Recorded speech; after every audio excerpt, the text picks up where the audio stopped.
Alors, la question à laquelle nous allons tenter d'apporter notre contribution là-dessus, c'est la question de savoir, faut-il prier contre une maladie ou au contraire pour la santé? Parce que c'est qu'on appelle une chose que nos frères religieux le font régulièrement, mais bon, sans s'en rendre compte, ils ne savent pas que qu'on appelle, ils savent pas qu'ils sont en erreur, pardon. Bon, selon moi, et à chaque fois que quelque chose arrive, ils vont et ils demandent à Dieu de les épargner de cette chose.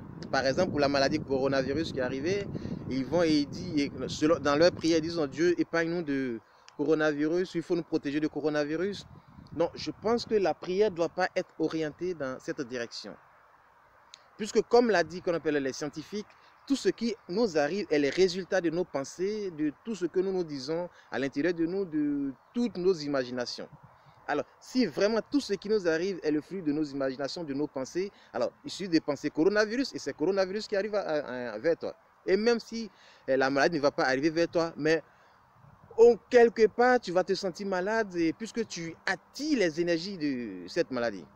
Donc, pour nous, nous pensons qu'il faut plutôt prier pour le contraire, c'est-à-dire demander à Dieu de te donner la santé, tout simplement.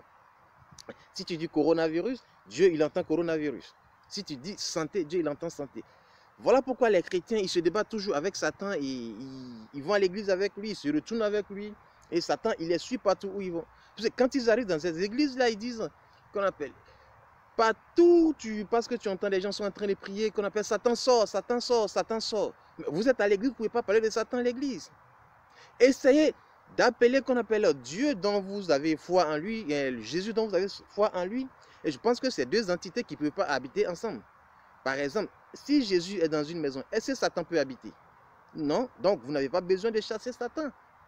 Vous n'avez qu'à appeler Jésus tout simplement. Et quand il va arriver dans cette maison, Satan va sortir par la fenêtre. Il ne sert à rien de tout le temps dire qu'on appelle Satan sort, Satan sort. Non, voilà pourquoi vous êtes avec lui dans l'église, bon, et vous vous retournez avec lui parce qu'il ne sort pas. Vous n'appelez même pas Jésus dans votre, qu'on appelle, dans vos lieux. Alors, essayez d'oublier Satan, appelez Jésus, puisque les deux ne peuvent pas cohabiter, les deux ne peuvent pas rester ensemble. Donc, appelez celui qui peut rester et peut rester avec vous. Et quand il va venir, l'autre, vous allez voir que l'autre va partir. Et d'ailleurs, si vous appelez qu'on appelle, si vous essayez de chasser Satan, toujours c'est parce que vous savez que vous traînez avec lui. Sinon, pour quelqu'un qui sait que qu'on ne traîne pas avec Satan, il ne peut pas le chasser. Si vous savez que c'est avec Dieu, vous voulez coopérer, vous êtes obligé d'appeler Satan, d'évoquer le nom de Satan. Non, ça c'est une grave erreur que vous faites. Donc, les chrétiens, je crois que vous devez changer votre façon de prêcher, votre façon de, qu'on appelle, de prier. On ne prie pas pour chasser quelque chose, pour éradiquer quelque chose. On prie plutôt pour son contraire. Il y a une crise dans un pays et vous dites, non, Dieu épargne-nous de la guerre, épargne-nous de cette crise, protège mes parents de cette crise. Non, Dieu, il entend crise. Dieu, il entend crise. Donc, plutôt, vous pouvez prier pour la paix dans ce pays, ou dans, qu'on appelle, cette ville, dans ce continent. Donc, il ne sert à rien d'évoquer le contraire de ce que vous voulez. Vous ne voulez pas quelque chose, il ne sert à rien d'évoquer ça. Parce que les prières, il y a des gens qui récitent des prières qu'on appelle comme si quelque chose qu'ils ont bossé par cœur. Il ne sert à rien. Et ça n'a pas de sens. Il faut réduire les mots que vous prononcez. Parce que même les scientifiques disent que qu'on appelle nos pensées occupent 20% des énergies que nous gaspillons. Nos pensées simplement. Donc le fait même de bavarder, parler beaucoup, là encore vous imaginez combien d'énergie vous pouvez gaspiller. Demandez aux professeurs un peu, ceux qui passent leur temps à parler. Quand je dis parler, parce que quand ils vont enseigner, eux, ils parlent. Donc, quand ils arrivent à la maison le soir, combien de fois ils sont fatigués? Donc, le fait de parler simplement, c'est du gâchis de l'énergie. Donc, essayez de réduire vos façons de prier. Parce qu'il y a des gens, quand tu les entends prier, toi-même, tu as envie de dormir. Tellement ils prient bien, tellement ils ont des mots.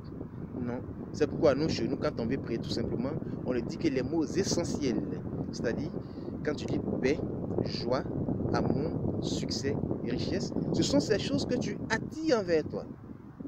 Mais tu ne peux pas dire Dieu, éloigne-moi de la pauvreté. Non, ça n'existe pas. Tu dis pauvreté, Dieu entend pauvreté. Et c'est la pauvreté qui vient vers toi. Bon, pour ceux qui croient en Dieu. Sinon, qu'on appelle, si tu dis, pour les scientifiques, si tu dis qu'on appelle richesse, c'est la richesse que tu attires vers toi.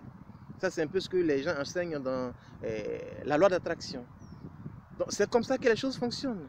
Et quand tu dis, il ne suffit pas de faire des phrases qu'on appelle, qu'on ne ressent pas. Quand tu dis quelque chose, par exemple, il faut ressentir cette chose-là. Par exemple, quand tu dis paix, tout un chacun a une image qui représente chaque mot qu'il peut prononcer dans sa vie. C'est-à-dire, quand tu dis paix, par exemple, tu vois que la paix, c'est une chose, c'est une douceur. Quand tu dis joie, tu ressens et tu vois la joie dans ta tête. Quand tu dis violence également, tu vois la violence dans ta tête. Donc c'est pourquoi quand tu dois prier, tu dis les mots essentiels et tu les ressens dans ton corps. Allez, paix par exemple, paix, joie, amour, richesse, ce sont les choses que tu veux vivre. Donc ce sont ces choses-là que tu dis. Tu n'es pas obligé d'aller faire des récitals qu'on appelle à longueur de journée.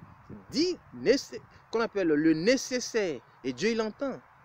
Comme vous me le dites, si Dieu, quand vous le dites, il écoute vraiment nos prières, comme vous le dites, il doit bosser beaucoup de langues.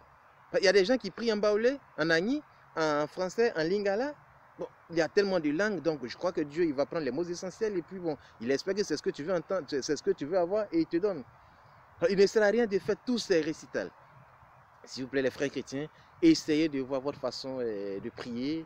Et allez-y à l'essentiel. Si vous ne voulez pas que quelque chose arrive dans votre vie, il ne sert à rien de penser à ça, puisque qu'on appelle, selon les scientifiques, ce qui nous arrive est les résultats de nos pensées.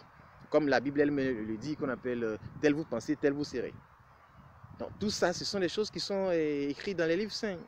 Donc s'il vous plaît, évitez de parler des choses que vous ne voulez pas dans votre vie. C'est ce que les gens ont fait un peu, qu'on appelle cette histoire de Corona est devenue une gangrène, une psychose dans toute la population. On ne fait que parler ça partout. Alors, comment est-ce qu'on ne va pas avoir peur? Même tu as un peu mal à la tête, même tu as déjà peur. Puisque c'est ce que les gens veulent. C'est devenu une gangrène dans la population. Donc, de grâce, évitons de parler des choses que nous ne voulons pas, évitons de prononcer les mots sur les choses que nous ne voulons pas. Essayons d'aller, qu'on appelle, à l'essentiel. Ce sera encore plus facile pour nous.